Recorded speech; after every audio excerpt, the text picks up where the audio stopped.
Hey, I'm Mark Goodman. And I'm Alan Light. On today's podcast, in celebration of International Guitar Month, Pete Townsend of The Who will join us. Pete went deep with us into his relationship with the guitar and with music in general, the new Broadway version of Tommy. He clarified the status and the future of The Who, and much, much more. Sound Up with Mark Goodman and Alan Light, the only music podcast that matters. Get it on Pandora, Spotify, Apple Podcasts, or wherever you get your podcasts.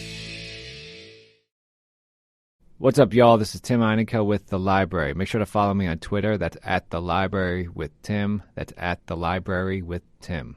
Also, check me out on rapstation.com for my full interviews and also updates from all the And You Don't Stop crew. Give it up for Naughty by Nature!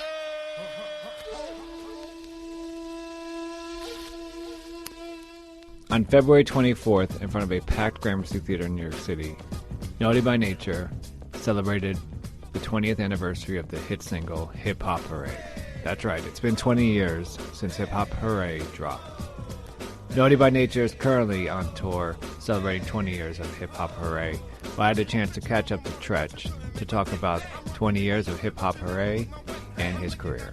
This interview will air in 3 parts. Man, the Hip-Hop Hooray tour is celebrating 20 years of the landmark single Hip-Hop Hooray.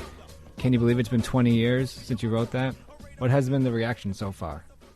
I mean, it's been amazing. Each spot we hit, it's like we've seen fans that never seen a Naughty by Nature show before. So, I mean, it's like an honor for us to be able to get up there, hit them, and leave them with something that, you know, a lot of them, we speak to them, and they like, we never had opportunity to, but we glad y'all still out there because they don't make this type of music anymore.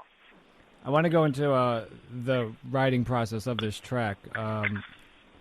Did you and Vinny, did you guys write together on it? Could you, there's parts where you guys go back and forth, or did you just go to your separate places, your corners, and do your own thing? Yeah. I mean, basically, I just laid the blueprint out, and he had nothing. Only thing he had to do was go up in there and drop the lyrics. So yeah, I was back then just really into just making the tightest songs possible. So a lot of people, he was there, so it was like, why won't you just rhyme on these tracks as well, and to give it a different element of performance when we on stage. So during those times, I was just writing his lyrics into it, so it'd just make the whole vibe of the show that much more hyper. And plus, take a load off of me. It's a lot of lyrics to be doing within those hours on stage, so it was kind of me putting a break on me somewhat. Right.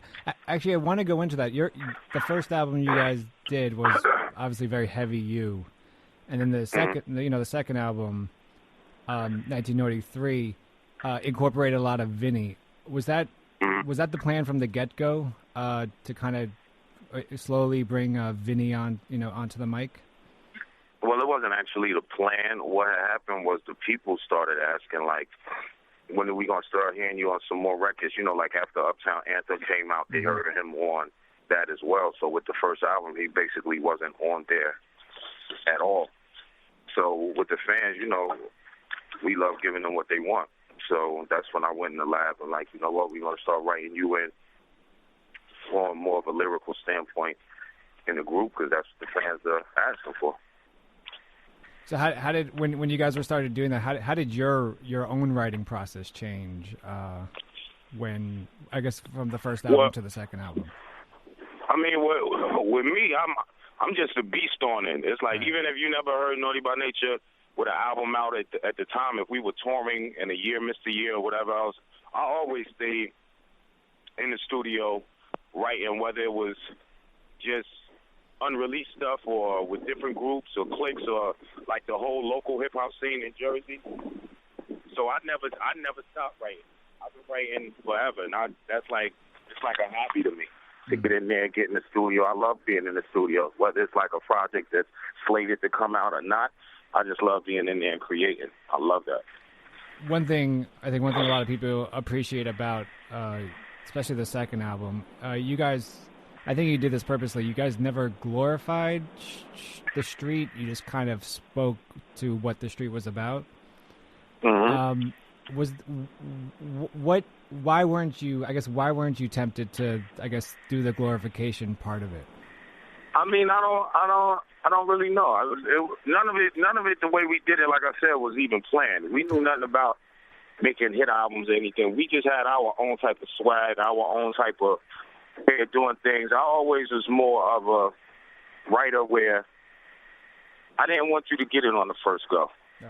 I wanted you to figure it out. You know what I mean? I didn't want everybody to be able to just say my lyrics. I look at it like a singer. You know what I mean? You can sing along with Mariah Carey, but you know you can't hit those notes. True. You know what I mean? So I always wanted to have it like, okay, I want you to be able to be with me and rock with me, but you're not going to listen to me and be like, you know what, I could do it better than him. You're going to respect my chops. What keeps you going after 22 years? I mean, it gets to a point where it's all you know. You know, we've been doing this. Our first record came out. We was just turning 20. Wow. So it was like, this is what we've been doing since high school, junior high. First round my road, I was 12 years old. So after the Sugar Hill Gang and Cold Crush, Crash Crew, all that era, it was like, this is a part of the game I need to be in. I love this music, this culture a little bit too much. I can't just. There's not enough records for me to go out and buy. I got all the records I could get, all the underground tapes. It's like I need to make my own stuff now. I read in an old interview that you, after the first album dropped, you didn't. I mean, they asked, do you think you would be doing this 22 years later? And you said, after the first album, I didn't think so. So I was wondering, why was that the case? But also, what would you think you'd be doing if for some reason this didn't work out? What would have been your second career choice? Wow. It really wasn't a good look for me, because after junior high, after high school and everything else, really during high school, the streets really had took me over. So it was like my sports aspirations and all of that was down the tube, because high school and everything else, I was real good in baseball and football, but I never pursued it in high school because I was in the streets. So if this hip hop thing ain't go along, I would have been in trouble. Oh, really? I would have been in trouble. I had to do something along this line. Had to. So it would have just been a regular 9 to 5. So writing for you is I guess kind of a therapeutic thing or whatnot. Yeah, it's everything. It's therapeutic. It's inspirational.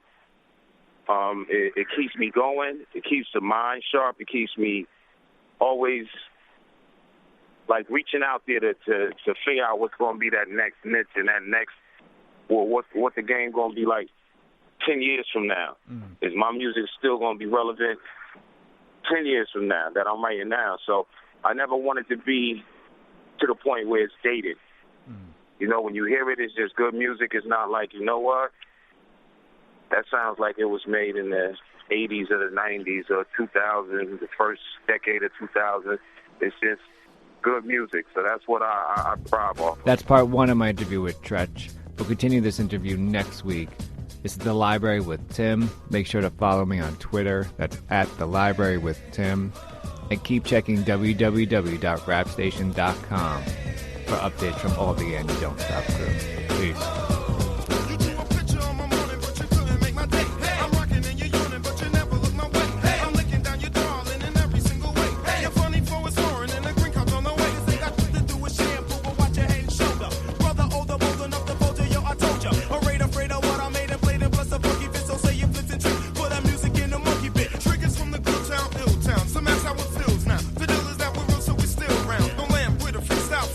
Trying to be handsome, tricking what you're thinking, 'cause I'm vamping.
Whether you're a morning person or a bedtime procrastinator, everyone deserves a mattress that works for their style. And you'll find the best mattress for you at Ashley.